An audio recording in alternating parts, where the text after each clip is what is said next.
तैमोर चंदा तैमोर चंदनी, तही मोर हृदय के बोली। तैमोर मैना माया के तैरना, तही मोर जिंदगी के रंगोली। आँखें के काजल तै माथे के बिंदिया, तही मोर हृदय के बोली। मेहंदी के रंग तै ये जिंदगी के संग तै, तही मोर हंसी उठ ठोली। संगी रे तोर बिन जिया नाही जाए। संग रे तोर बिन जिया नाही जाए।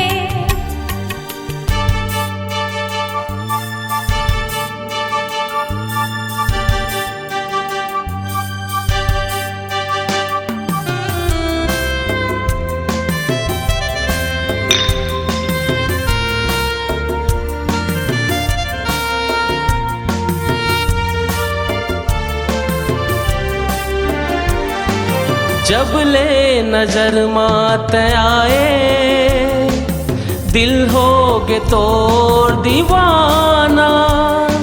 लिखे कहानी रे तोर संग, माया पीरित के फसाना।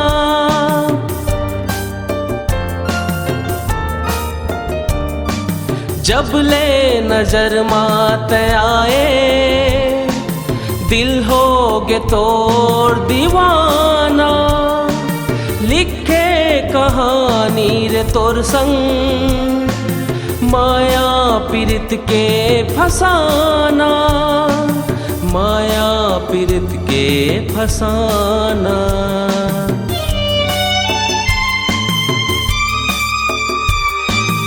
आँखें के काजल तै माथे के बिंदिया, तही मोर हृदय के बोली। मेहंदी के रंग तै ये जिंदगी के संग तै, तही मोर हंसी उठ ठोली। संगी रे तोर बिन जिया नाही जाए। संग रे तोर बिन जिया नाही जाए।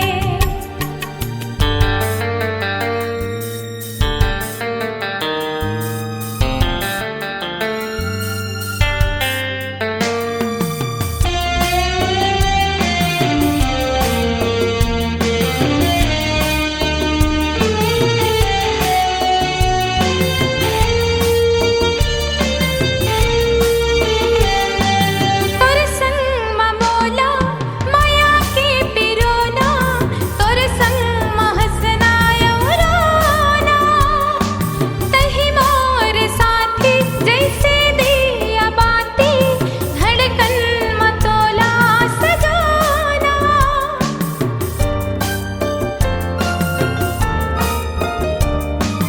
तोर संग ममोला माया के पिरोना, तोर संग हंसना रोना। तही मोर साथी जैसे दिया बाती, धड़कन मतोला सजाना। धड़कन मतोला सजाना।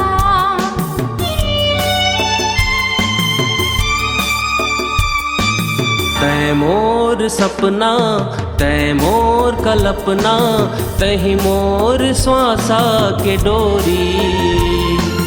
तैमोर मैना माया के तैरना, तही मोर जिंदगी के रंगोली।